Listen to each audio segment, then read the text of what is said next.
Hello, it's Walt here, and in today's class we're going to be learning about the characteristics of living organisms. So this is one of the first topics in biology. It's one of the first topics in your JAMB, WAEC, and NECO syllabus that you need to know, and it's a super simple topic. And at the end of this video, what are the things you're going to learn? You're going to be able to define what a living organism is and explain what makes an organism living.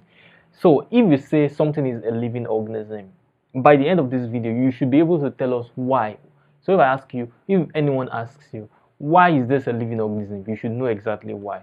Another thing is you'll be able to differentiate between living and non-living organism, and then you should be able to tell and explain the major characteristics, like the characteristics that we find in living organisms that make them living. All the characteristics, you'll be able to explain them. And most importantly, any question you see on this topic in your exam, your WAEC, your JAMB, you should be able to crush them by this.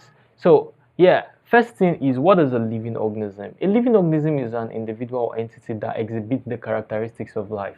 So in simple terms, anything whatsoever that has the characteristics of life, which we're going to be talking about later, is a living organism. As long as they have one or more of these characters, they are living organisms. When they ask you, someone that is not well versed with biology, that okay, list living organism, most of you are going to mention the things that we can see, like human being, like goats, lion, chicken, plants, as living organisms. But living organisms are way beyond that. They are even microscopic organisms, microorganisms that you cannot even see with your naked eyes. They are also living organisms because they have the characteristics we're going to be talking about. Living things are made up of cells. As huge as I am a living organism, but I am actually made up of very, very tiny particles, which we call cell. So the smallest living structure in a living organism is cell. As big as I am, I'm made up of tiny cells that form together, that come together to form a whole structure. And this applies to your plants, this applies to many other animals you see around you. All the large organisms, they're actually made up of tiny cells that join together to form tissue, organs, and form the whole organism. But there are, as I mentioned earlier, there are also some organisms that they're just one single cell that you cannot even see them with your naked eye, but they are living, and they're also living organisms. So now, what makes living organism living? Like I've said before, they have the characteristics of life. Now we are going to be going into the characteristics of life. Now these are the features that you are going to see in a particular thing that will make you say, oh, this thing is a living organism. If the thing doesn't have these characters, then you see this is not a living organism. Like if you pick a stone, the stone cannot do all of these characteristics that has been listed here. The stone is not a living organism. Now there's this age-old mnemonic, like this code we used to learn to memorize living organisms. So you should know it. It's very simple. It is Mr. Niger D. Mr. Niger D. And if you want to even go further, like a genius distinction student, you can go ahead to say Mr. Niger Dark. And I'm going to be telling you the meaning of all this, and we're going to be talking about it in a little detail. But let me just let you know that, like a section of your biology, this is the first video in this whole series of videos, because by the end of all these videos, you're going to be a biology expert, you're going to be a biology professor, and you're going to get an A in your biology exam. All these features, living organism characteristics, they are going to be talked about in detail subsequently, because they are actually like topics in your syllabus that you should as well know. But this one is just giving you a general overview of what these features are. Mr. Niger D represents M for movements. You can see what each letter represents on the screen. So you should know what each of these represents. If I wake you up from sleep, or if anybody wake you up from sleep, you should be able to tell them the characteristics of life are Mr. Niger Dark, because you're a genius and you're a distinction candidate, and you should be able to tell them what each of this letter represents.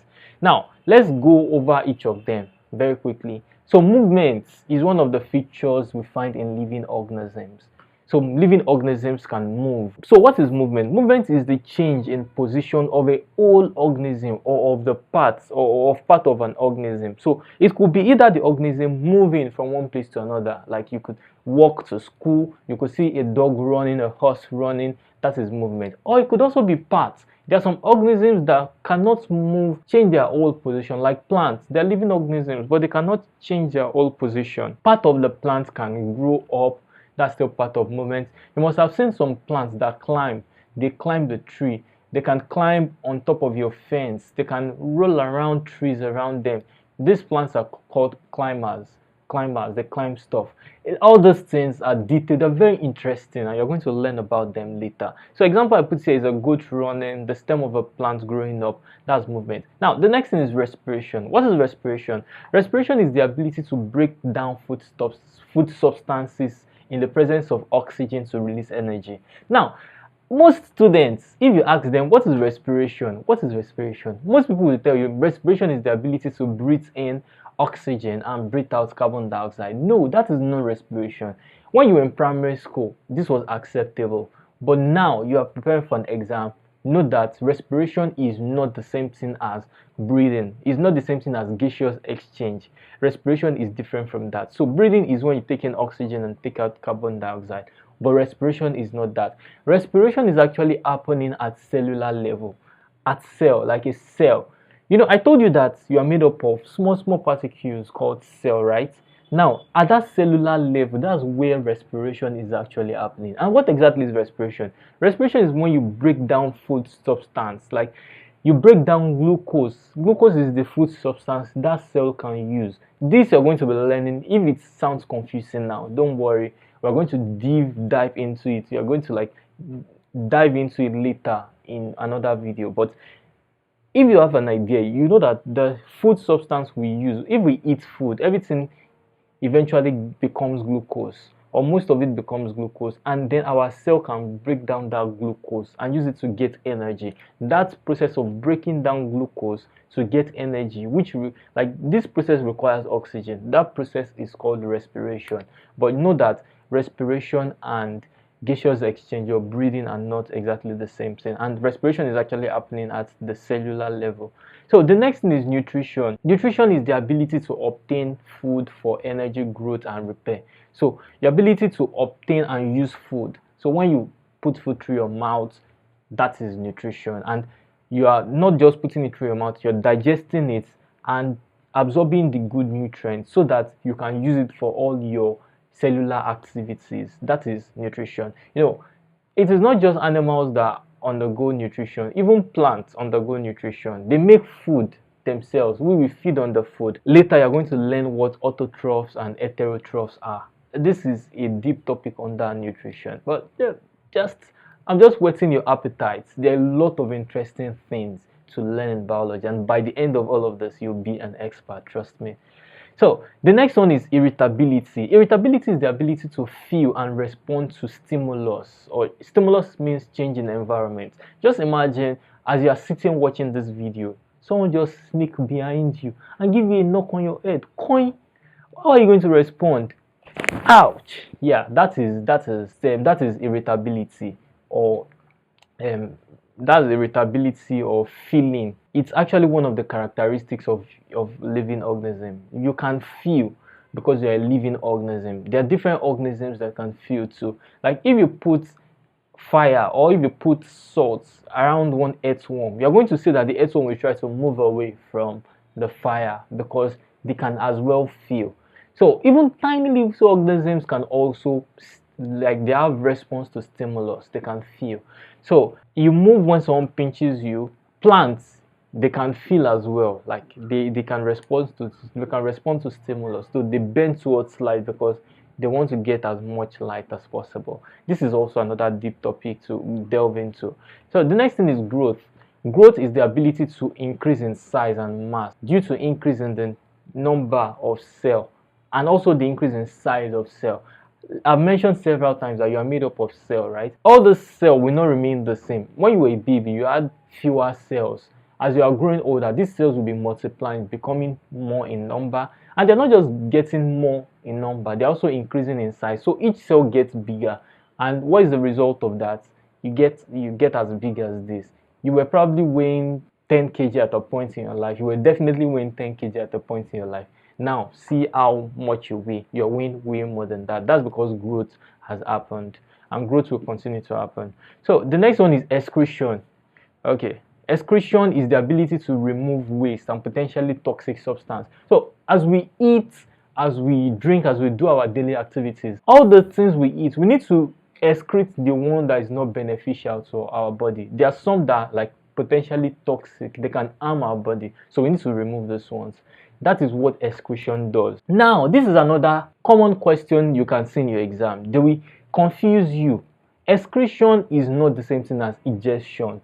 Ingestion is when you put food through your mouth and the undigested or unabsorbed part of it is coming out through your anus. So when you go to poo, when you go to poo, that thing is not excretion. That process is called ingestion, not excretion. So you're going to see, you probably see an objective question that goes like this: which of the following is not an excretory product? Option A, water. Option B, carbon dioxide. Option C, feces. Do you know someone is going to pick feces? Someone that doesn't know this before, hasn't watched this video, is going to pick feces.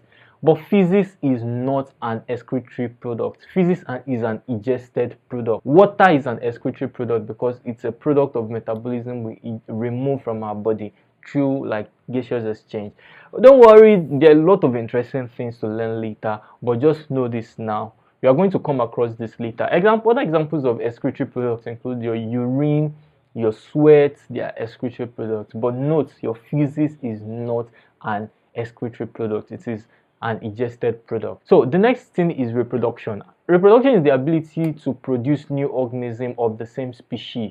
So you see, goat will give birth to goat, dog will give birth to dog, human will give birth to human. This is reproduction. And why is there need for reproduction? The need for reproduction is so that there can be continuity of life. If we don't reproduce, then the species is going to run into extinction. That is why every organism that wants to continue to exist must reproduce.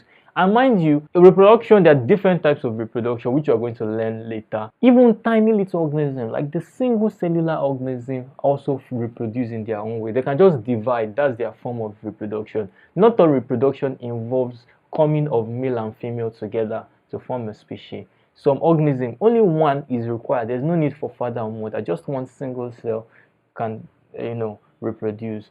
And finally, for the good students, we can say, this is the end of Mr. Niger D, death. But for the distinction students, for the excellent students, which you're one of them, there's extra AC, Mr. Niger Dark. So this is not the last one. So death is the end of life of an organism. It is when the organism is no longer living, and all the other features we've talked about, they can no longer continue to perform it. So someone that is dead no longer moves, no longer respire, no longer feed, no longer feels. If you knock a dead person, don't do that. But if you knock a dead person, the person is not going to say ouch, because the person is dead. The stimulus cannot elicit a response.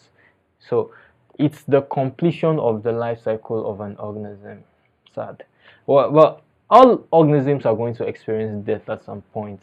And the next one is adaptation. Now, adaptation is the ability of an organism to be better suited to an environment or condition. Let me explain this in simple terms.